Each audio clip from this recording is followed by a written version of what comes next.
Welcome to our presentation and market analysis of New York. My name is Melanie, and together with my colleagues Melania and Vasil, I will present our findings on the market analysis. To give you a brief overview, we will be talking about the market characteristics of New York, the general makeup of the market, as well as the current statistics. Furthermore, we will evaluate how this market performs compared to other destinations, as for example Las Vegas. Lastly, we will also analyze the pipeline projects and finally draw a conclusion.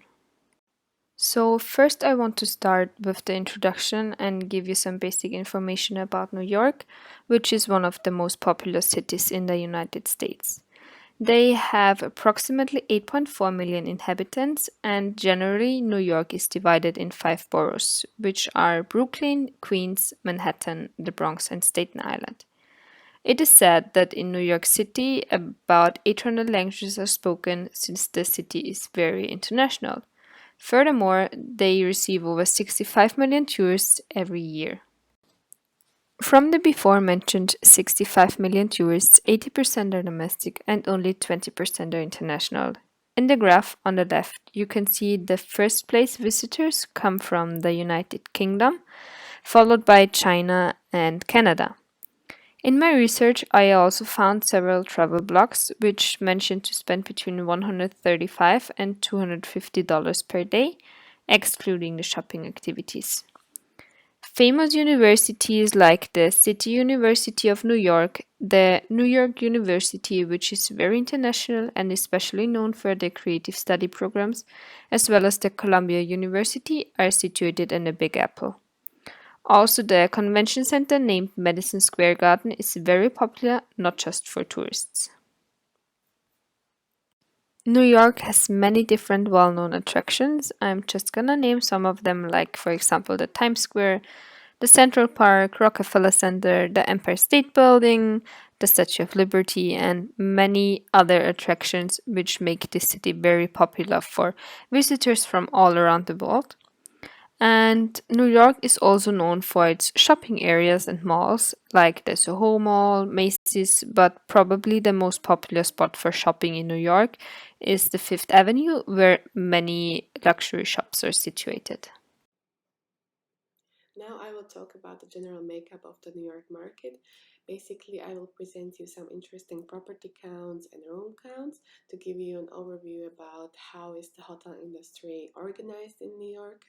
And in the second, I will show you the number of properties and rooms by categories such as submarkets in New York, scale groups, class, size, and location. The data displays, first of all, the number of census properties and rooms, which is basically the number of hotels and rooms that are in the STR database. And secondly, the number of sample properties as well as sample rooms, which are those properties that actually submitted valuable data on their occupancy, ADR, and so forth. So on this slide, you can already see some information on the market level. Basically, here we focus on, as we already said, on New York and its properties and rooms. So STR indicates that there are around 703 hotels in New York City and approximately around 127,000 rooms. The number of properties that actually submitted data is in this case 501 properties, and we count here with around 111,000 rooms. On this slide, we provide you with some information on the 10 New York submarkets, which are the East River Queen and Brooklyn West submarket, then the Financial District, JFK, LaGuardia Queens North, followed by the Midtown East submarket, Midtown South, Midtown West and Times Square area, the New York City area, Uptown New York, and lastly the Village, Soho, and Tribeca submarket. So as we can see, the Midtown West and Times Square submarket is the largest when looking at the number of rooms. To be exact, about 36,000 of rooms are offered in this area with 113 properties. This submarket is followed by the Midtown South submarket, which actually has more properties. As we can see, 135, but still in terms of the number of rooms, the Midtown West remains the largest one. The following table provides you with numbers of properties and rooms by scale. We can see there are different types of scale, ranging from luxury chains to independents.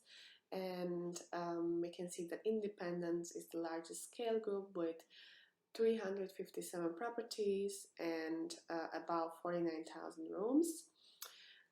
This scale group is followed by the upscale chains with 96 properties and almost 24,000 rooms. The smallest scale group in terms of properties would be the mid-scale chain with only 27 properties. And in terms of the number of rooms, the economy chain with only 2,032 rooms would be the smallest scale group. Another important way of classifying properties and rooms would be by class. So here we can see again on the left side the different types of class, such as luxury class, upscale class, or economy class. Some of the important takeaways would be that in terms of the number of properties, the economy class with 176 properties would be the largest one or the most frequent one. However, when we look at the number of rooms, the upper upscale class would be the largest because it offers more than 32,000 rooms, which is more than double the amount than in case of the economy class. The least frequent one is the mid-scale class with only 50 properties and less than 7,000 rooms. This table gives us an insight into properties and rooms by their size. So first of all, we can see there are 180 properties that have between 150 and 299 rooms. And these properties offer the most rooms, to be exact, 37,957 rooms. At the same time, we can see that 227 properties offer less than 75 rooms, which is basically the majority of the properties. This is followed by properties of 75 to 149 rooms, and the smallest amount of properties is greater than 500 rooms. There are only 44 properties that have more than 500 rooms. Lastly, in this part, we are looking at properties and rooms based on where they are located. And here we are specifically looking at urban locations, suburban and airport locations. From the table, we can clearly see that the majority of properties is situated in urban setting, offering almost 119,000 rooms. There are a few properties located in airport locations, and only 3 properties can be found in suburban areas. In this case, we can also see that sample properties and sample rooms indicate 0, which means none of the properties submitted any data to the STR report. After evaluating the hotel properties on the New York market, we present you this graph, which shows you hotel properties based on the type of their operation, including independent, franchise, and chain management operations. So we conclude that there are 423 independently operated properties, followed by 263 franchise and only 107 chain management properties. So the independently operated properties make up around 53% of all, which makes them the majority of properties. Before moving on to the next part, an important takeaway from our research is this graph, which continues on the next slide, and which basically shows you the hotels in New York City that have more than 500 rooms, and we rank these hotels from the hotel with the highest number of rooms to the hotel with the least number of rooms. So essential is that all of them have about 500 rooms, and there are 45 such properties. When taking a closer look at the graph, we can see that the Marriott New York Marquis Hotel has 1,966 rooms and is the hotel with the most rooms in New York City. We can also conclude that a significant number of these hotels is located in the Midtown West and Times Square area submarket, which we previously mentioned in our presentation. Here we present you the second part of our graph, and as you can see, in this case, when we consider only those properties that have about 500 rooms, the W Hotel New York Times Square would be the property with the least rooms. Also interesting to mention would be that the newest property opened among these 45 hotels is the Hyatt Place New York City, which opened back in November 2019. And the oldest property from those displayed here is the Courier Collection by Hilton Martinique, New York on Broadway, which opened in June 1899. So, we come to the third part of the content in which I will show you the most important KPI metrics of the current statistics in New York. We take into consideration the years from 2010 until last year, 2019. You can see how the occupancy percentages have been growing slowly and slowly, more and more with each year, even though there have been some ups and downs. But for example, if we compare 2010 and 2019, we can see that there have been an increase of whole 4%. It is the average daily rate. We can see clearly how the ADR has been growing from $220 to $270 at some point, and then it has been kept between $250 and $260. This shows that the prices of hotels in the city of New York has been slowly increasing. Another important KPI metric is the RevPAR, which means revenue per available room. It has started in New York from $197 and went to its peak at above $230. Since 2012, it has been pretty constant between $220 and $230, without many lows and highs during that period of time. On this slide, we can see the demand and supply chart. From what we see in New York, there had been a higher supply than there is an actual demand. This shows that either there are too many hotels in the market or not enough visitors as the hotel owners may have expected. The most important KPI for a business is namely the revenue. Here we can see that there has been a growing increase in the revenue in New York from one year to the next. For example, in 2010, there has been a revenue of more than $6 billion, while in 2019, the revenue has been slightly bit more than $10 billion. This shows that the market is healthy and therefore profitable. So, just to get some deeper insight into the data, we decided to use the 3-year week analysis. Okay, so let's start with the occupancy percentage again. It gives us information on which days there is more demand and which not so much. We can see that Sundays and Mondays are the two least occupied days in New York. This is important for a business to know how to adjust its prices for utmost revenue. Next, it is the ADR section. We can see that actually the hotels in New York hit the highest price during Tuesdays and Wednesdays, and just after that comes the Thursdays and the Saturdays. These data means that many clients are actually either visiting New York on business, seminar, or another work travelings. And last but not least, the RevPAR. As I said already in a previous slide, the days with higher ADR and therefore revenue per available room are Tuesdays and Wednesdays. So this information also shows that the rooms are most profitable in these days and hotels can actually try and make more profit, especially by implementing different marketing decisions. The next part of our presentation is the comparison of our data to the different markets. On this slide, we explain briefly why we chose to compare New York with Las Vegas. And the list of reasons goes like this. Both cities are in the same country.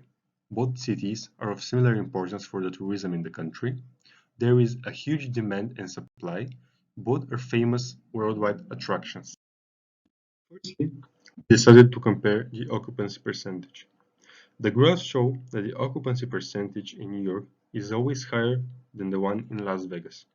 Also, the diapason is much smaller in New York, which means that the market is flatter and therefore more stable. The average daily rate shows a greater difference between the two cities. In New York, the prices are more than double even in the years with a smaller ADR. Therefore, New York is a much more expensive destination and probably means that if you want to open a hotel or another accommodation business, you would need much more money to invest in.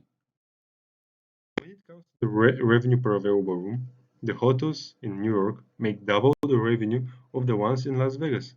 They charge more, but at the same time, they gain more profit, which after all is what matters to a hotel owner.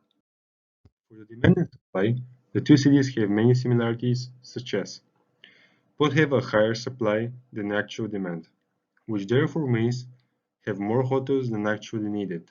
What we can suggest from our team is that they can try to reach more customers through different marketing strategies, such as promoting and so on. Last but not least, the revenue.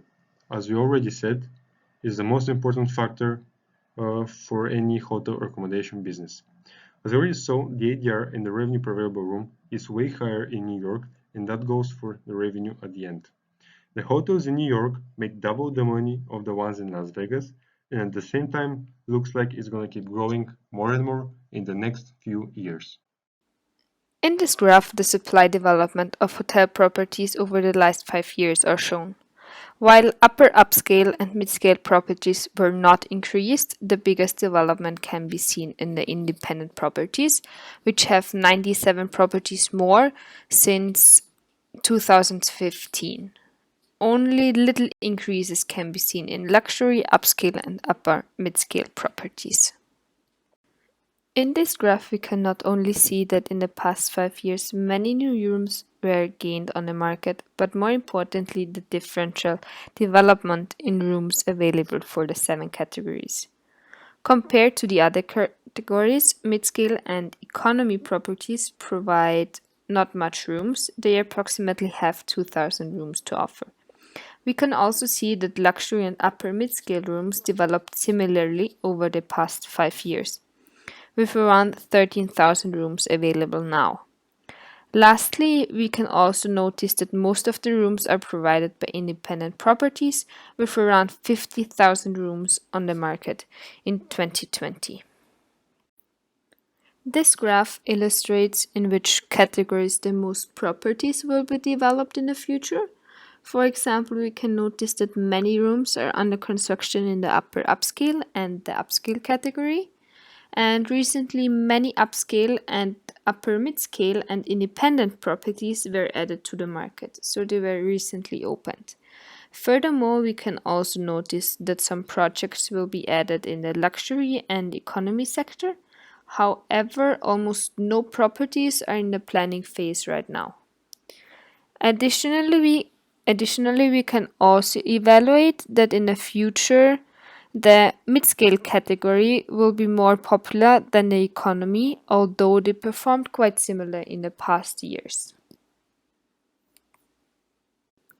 In this chart, we can see how many rooms are in pipeline by the different hotel chains. In total, there are 25 different brands which plan to add 300 or more rooms to the market in the next few years. Hotel Indigo, for example, will be the brand to add most rooms, which are more than 1,200 rooms. Many other top brands like Courtyard, Hard Rock, and different brands by Hilton will add more than 400 rooms. And also Marriott and Hyatt is one of the top brands to add rooms in the market in the upcoming years. So finally, some of the recent open properties are evaluated in this chart. Most recently opened properties were in the upscale category and opened in November 2019. In total, they added 919 rooms to the market, and one of the hot brands in the year 2019 was Moxie, which operates in the upper mid-scale category and added 636 rooms to the market.